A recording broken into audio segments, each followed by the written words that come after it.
بسم اللہ الرحمن الرحیم۔ ناظرین، سیرت النبی کے سلسلے کی یہ اگلی قسط ہے۔ پچھلی قسط میں آپ نے دیکھا کہ جب پہلی وحی نازل ہوئی تو نبی کریم صلی اللہ علیہ وآلہ وسلم پر حضرت خدیجہ الکبریٰ، حضرت ابوبکر صدیق رضی اللہ عنہ اور حضرت علی کرم اللہ وجہہ رضی اللہ عنہ آپ پر ایمان لائے۔ اب اس کے بعد آج کی قسط ہے جب نبی پاک صلی اللہ علیہ وسلم نے حضرت علی المرتضیٰ سے فرمایا کہ اگر تم نے اسلام نہیں بھی کرنا تو کسی کو یہ راز مت بتانا۔ لیکن ناظرین، احتیاط کے باوجود حضرت علی کے والد کو ان کے قبول اسلام کا علم ہو گیا، تو انہوں نے حضرت علی سے اس کے متعلق استفسار کیا۔ اپنے والد کا سوال سن کر حضرت علی رضی اللہ عنہ نے فرمایا، ابا جان، میں اللہ اور اس کے رسول پر ایمان لا چکا ہوں اور جو کچھ اللہ کے رسول لے کر آئے ہیں ان کی تصدیق بھی کر چکا ہوں، لہٰذا ان کے دین میں داخل ہو گیا ہوں اور ان کی پیروی بھی کر چکا ہوں۔ یہ سن کر حضرت ابو طالب نے کہا، جہاں تک ان کی بات ہے یعنی محمد صلی اللہ علیہ وآلہ وسلم کی، تو وہ تمہیں بھلائی کے سوا کسی دوسرے راستے پر نہیں لگائیں گے، لہٰذا ان کا ساتھ کبھی نہ چھوڑنا۔ حضرت ابو طالب اکثر یہ کہا کرتے تھے، میں جانتا ہوں میرا بھتیجا جو کہتا ہے وہ حق ہے، اگر مجھے یہ ڈر نہ ہوتا کہ قریشی کی عورتیں مجھے شرم دلائیں گی تو میں ضرور ان کی پیروی قبول کر لیتا۔ عفیف کندی رضی اللہ عنہ ایک تاجر تھے۔ ان کا بیان ہے کہ اسلام قبول کرنے سے بہت پہلے میں ایک مرتبہ حج کے لیے آیا تو تجارت کا کچھ مال خریدنے کے لیے میں حضرت عباس ابن عبد المطلب کے پاس گیا۔ وہ میرے دوست تھے اور یمن سے اکثر عطر خرید کر لاتے تھے، پھر حج کے موسم میں مکہ میں فروخت کرتے تھے۔ میں ان کے ساتھ مینا میں بیٹھا تھا کہ ایک نوجوان آیا۔ اس نے غروب ہوتے ہی سورج کی طرف دیکھا اور جب اس نے دیکھ لیا کہ سورج غروب ہو چکا ہے تو اس نے بڑے اہتمام سے وضو کیا، پھر نماز پڑھنے لگا، یعنی کعبہ کی طرف منہ کر کے۔ پھر ایک لڑکا آیا جو بالغ ہونے کے قریب تھا، اس نے وضو کیا اور اس نوجوان کے پیچھے کھڑے ہو کر نماز پڑھنے لگا۔ اس نے وضو کیا اور اس نوجوان کے پیچھے کھڑے ہو کر وضو کرنے لگا، یعنی جو حضرت علی کی بات ہو رہی ہے۔ پھر ایک عورت خیمے سے نکلی، ان کے پیچھے نماز کی نیت باندھ کر کھڑی ہوگی۔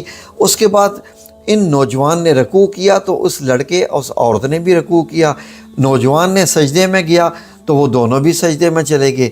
یہ منظر دیکھ کر میں نے عباس بن عبد المطلب رضی اللہ عنہ سے پوچھا، عباس یہ کیا ہو رہا ہے؟ انہوں نے بتایا، یہ بھائی عبداللہ کا بیٹے کا دین ہے۔ محمد صلی اللہ علیہ وآلہ وسلم کا دعویٰ ہے کہ اللہ تعالیٰ نے انہیں پیغمبر بنا کر بھیجا ہے اور یہ لڑکا میرا بھتیجا ہے علی ابن طالب، اور یہ عورت محمد صلی اللہ علیہ وآلہ وسلم کی بیوی ختیجہ ہے۔ یہ عفیف کندی رضی اللہ عنہ مسلمان ہوئے تو کہا کرتے تھے، کاش اس وقت اگر میں ایمان لے آتا تو ان میں چوتھا آدمی ہوتا۔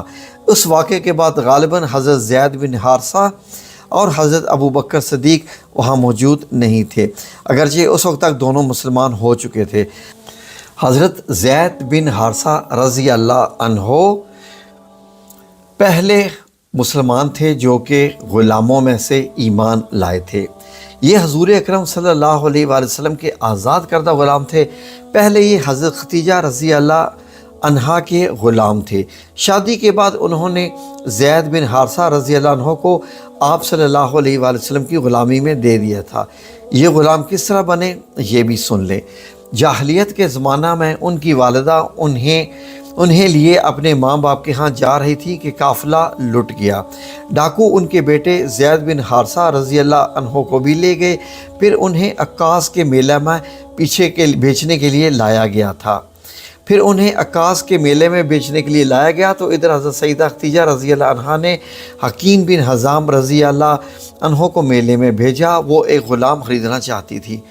آپ حکیم بن حزام رضی اللہ عنہ کی پھوپھی بھی تھیں اور حکیم بن حزام رضی اللہ عنہ میلے میں آئے تو وہاں انہوں نے زید بن حارثہ رضی اللہ عنہ کو بکتے دیکھا۔ اس وقت ان کی عمر 8 سال تھی۔ حکیم بن حزام رضی اللہ عنہ کو یہ اچھے لگے، چنانچہ انہوں نے حضرت سیدہ ختیجہ رضی اللہ عنہ کے لیے انہیں خرید لیا۔ حضرت ختیجہ رضی اللہ عنہ کو بھی یہ پسند آئے، انہوں نے انہیں اپنی غلامی میں لے لیا، پھر نبی اکرم صلی اللہ علیہ وسلم کو ہدیہ کر دیا۔ اس طرح حضرت زید بن حارثہ رضی اللہ عنہ آپ صلی اللہ علیہ وآلہ وسلم کے غلام بنے۔ کیا درجہ پایا، سبحان اللہ، ایک غلام کا درجہ۔ پھر جب آپ نے اسلام کی دعوت دی تو فوراً آپ پر ایمان لے آئے۔ بعد میں نبی کریم صلی اللہ علیہ وسلم انہیں آزاد کر دیا تھا، مگر یہ عمر بھر آپ صلی اللہ علیہ وسلم کی خدمت میں رہے۔ ان کے والد ایک مدت سے ان کی تلاش میں تھے۔ کسی نے انہیں بتایا کہ زید رضی اللہ عنہ مکہ میں دیکھے گئے ہیں۔ ان کے والد اور چچا انہیں لینے فوراً مکہ معظمہ کی طرف چل پڑے۔ مکہ معظمہ پہنچ کر یہ آپ صلی اللہ علیہ وسلم کی خدمت میں حاضر ہوئے اور آپ کو بتایا کہ زید رضی اللہ عنہ ان کے بیٹے ہیں۔ ساری بات سن کر آپ نے ارشاد فرمایا کہ آپ زید سے پوچھ لو، اگر یہ تمہارے ساتھ جانا چاہیں تو مجھے کوئی اعتراض نہیں ہے، اور یہاں میرے پاس رہنا چاہیں تو ان کی مرضی۔ حضرت زید رضی اللہ عنہ سے پوچھا گیا تو انہوں نے نبی کریم صلی اللہ علیہ وسلم کے ساتھ رہنا پسند کیا۔ اس پر باپ نے کہا، تیرا برا ہو زید، تو آزادی کے مقابلے میں غلامی کو پسند کر رہا ہے۔ جواب میں حضرت زید رضی اللہ عنہ نے کہا، ہاں، ان کے مقابلے میں کسی اور کو ہرگز نہیں چن سکتا۔ آپ صلی اللہ علیہ وسلم نے حضرت زید رضی اللہ عنہ کی یہ بات سنی تو آپ کو فوراً حجر اسود کے پاس لے آئے اور اعلان فرمایا کہ آج سے زید رضی اللہ عنہ میرا بیٹا ہے۔ ان کے والد اور چچا مایوس ہو گئے، تاہم نبی کریم صلی اللہ علیہ وآلہ وسلم نے انہیں اجازت دے دی کہ وہ جب چاہیں زید رضی اللہ عنہ سے ملنے آ سکتے ہیں۔ چنانچہ وہ ملنے کے لیے آتے رہے۔ تو یہ تھے حضرت زید بن حارثہ رضی اللہ عنہ، جو کہ غلاموں میں سب سے پہلے ایمان لائے۔ اور ناظرین، حضرت زید واحد صحابی ہیں جن کا قرآن کریم میں نام لے کے ذکر آیا ہے، کیونکہ نبی کریم صلی اللہ علیہ وآلہ وسلم حضرت زید بن حارث کو اپنا بیٹا کہتے تھے، اور یہ لے پالک بیٹے تھے جن کو آپ صلی اللہ علیہ وسلم نے اپنا بیٹا بنا لیا تھا۔ لیکن جب قرآن کریم میں ان کا ذکر آیا تو وہ ذکر اس طرح آیا کہ بیٹا وہی ہوتا ہے جو آپ سے پیدا ہو۔ تو آپ بیٹے یعنی کہتے تو تھے، لیکن جو اللہ رب العزت نے فرمایا کہ بیٹا وہی جو آپ سے پیدا ہو، لے پالک بیٹا کو آپ اصلی بیٹا قرار نہیں دے سکتے۔ تو ناظرین، یہ تھا حضرت زید بن حارثہ کا قصہ جو آپ نے دیکھا۔ تو آگے باب میں دیکھیے کیا ہے کہ مردوں میں سب سے پہلے تو حضرت سیدنا ابو بکر صدیق رضی اللہ عنہ ایمان لائے۔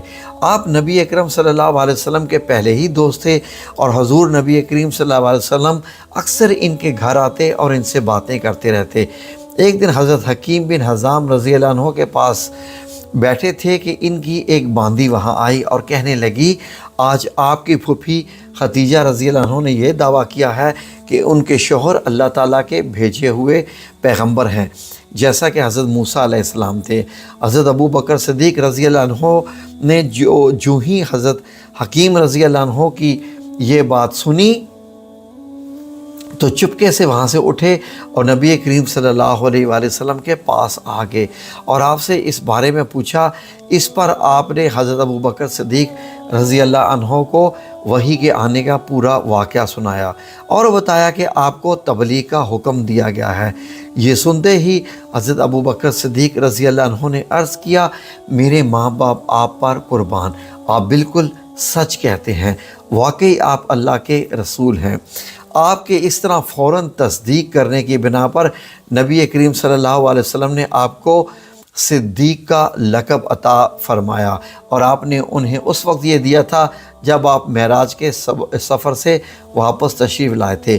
مکہ کے مشرکین نے آپ کو جھٹلایا تھا۔ اس وقت حضرت ابو بکر صدیق نے اس واقعہ کو سنتے ہی فوری طور پر آپ کی تصدیق کی تھی اور آپ نے انہیں صدیق کا لقب عطا فرمایا تھا۔ غرض حضرت ابو بکر صدیق نے آپ کی نبوت کی تصدیق فوری کر دی تھی۔ حضرت ابو بکر صدیق رضی اللہ عنہ کا نام نبی اکرم صلی اللہ علیہ وآلہ وسلم نے عبداللہ رکھا تھا، اس لیے اس سے پہلے ان کا نام عبد الکعبہ تھا۔ اس لحاظ سے حضرت ابو بکر صدیق وہ پہلے آدمی ہیں جن کا نام نبی کریم صلی اللہ علیہ وسلم نے تبدیل کیا تھا۔ حضرت ابو بکر صدیق رضی اللہ عنہ یوں بھی بہت خوبصورت تھے۔ اس مناسبت سے آپ صلی اللہ علیہ وسلم نے ان کا لقب عتیق کر رکھا تھا۔ عتیق کا مطلب ہے خوبصورت، اس کا ایک مطلب آزاد بھی ہے۔ یہ لقب دینے کی وجہ ایک یہ بھی بیان کی جاتی ہے کہ ان کی طرف دیکھ کر فرمایا کرتا تھا یہ جہنم کی آگ سے آزاد ہیں۔ غرض اسلام میں یہ پہلا لقب ہے جو کسی کو ملا۔ قریش میں حضرت ابو بکر صدیق رضی اللہ عنہ کا مرتبہ بہت بلند تھا۔ آپ بہت خوش اخلاق تھے، قریش کے سرداروں میں سے ایک تھے، شریف، سخی اور دولت مند تھے۔ روپیہ پیسہ بہت فراخ دلی سے خرچ کرتے تھے۔ ان کی قوم کے لوگ انہیں بہت چاہتے تھے، لوگ ان کی مجلس میں بیٹھنا بہت پسند کرتے۔ اپنے زمانے میں حضرت ابو بکر صدیق رضی اللہ عنہ خواب کی تعبیر میں بہت ماہر اور مشہور تھے۔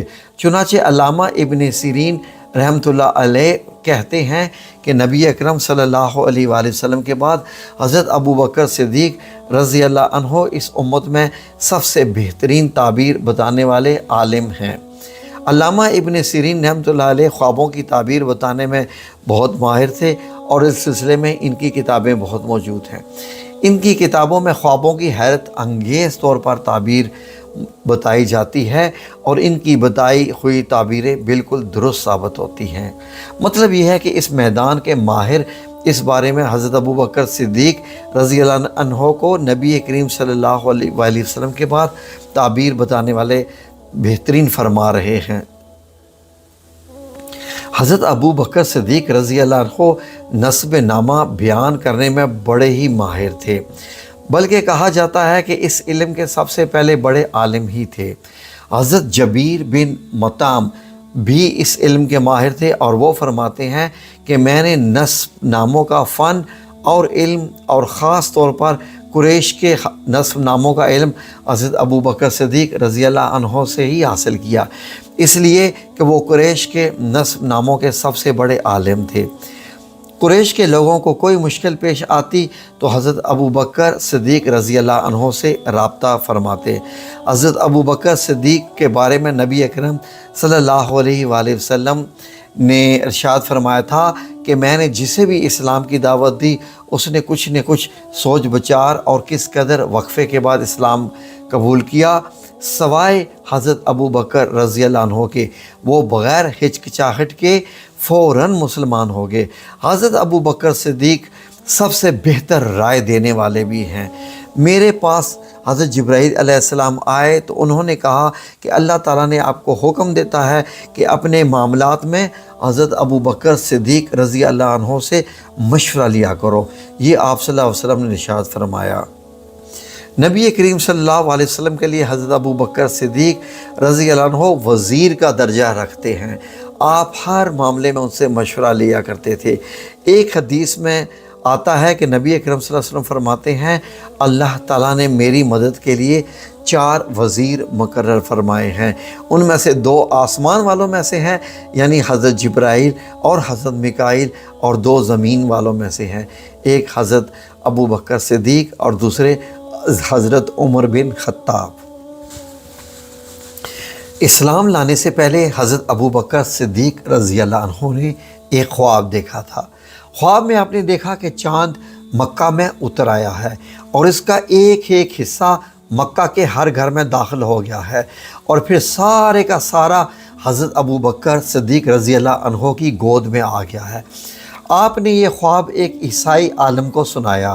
اس نے اس خواب کی تعبیر بیان کی کہ تم اپنے پیغمبر کی پیروی کرو گے جس کا دنیا انتظار کر رہی ہے اور جس کے ظہور کا وقت قریب آ گیا ہے، اور یہ کہ پیروکاروں میں سب سے زیادہ خوش قسمت انسان وہ ہوں گے۔ ایک روایت کے مطابق عالم نے کہا تھا کہ تم اپنا خواب بیان کرنے میں سچے ہو تو بہت جلد تمہارے گاؤں میں ایک نبی ظاہر ہوں گے، تم اس نبی کی زندگی میں اس کے وزیر بنو گے اور ان کی وفات کے بعد ان کے خلیفہ ہوگے۔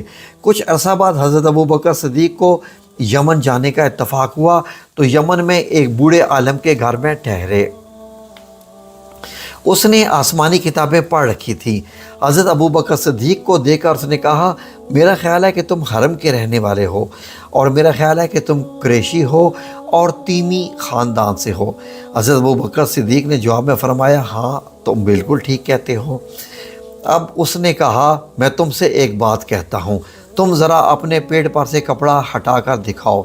حضرت ابو بکر صدیق رضی اللہ عنہ اس کی بات سن کر حیران ہوئے، بولے ایسا میں اس وقت تک نہیں کروں گا جب تک تم مجھے اس کی وجہ نہیں بتاؤ گے۔ اس پر اس نے کہا میں اپنے تمام مضبوط علم کی بنیاد پر کہتا ہوں کہ حرم کے علاقے میں ایک نبی کا ظہور ہونے والا ہے، ان کی مدد کرنے والا ایک نوجوان ہوگا، ایک پختہ عمر والا نوجوان ہوگا۔ جہاں تک نوجوان کا تعلق ہے وہ مشکلات میں کود جانے والا ہوگا، جہاں تک پختہ عمر کا تعلق ہے وہ سفید رنگ کا کمزور جسم والا ہوگا، اس کے پیٹ پر ایک بالدار نشان ہوگا، حرم کا رہنے والا تیمی خاندان کا ہوگا۔ اب یہ ضروری نہیں کہ تم مجھے اپنا پیٹ دکھاؤ کیونکہ باقی ساری علامتیں تم میں موجود ہیں۔ اس کی بات پر حضرت ابو بکر صدیق رضی اللہ عنہ نے اپنے پیٹ پر سے کپڑا ہٹا دیا اور وہاں ان کی ناف کے اوپر ایک سیاہ اور سفید بالوں والا نشان موجود تھا۔ تب وہ پکار اٹھا پروردگار کعبہ کی قسم تم وہی ہو۔ ناظرین انشاءاللہ باقی کا حصہ اگلی ویڈیو میں۔ جزاکم اللہ خیر۔ اللہ آپ سب لوگوں کو نبی کریم صلی اللہ علیہ وسلم کی محبت نصیب کرے، آمین یا رب العالمین۔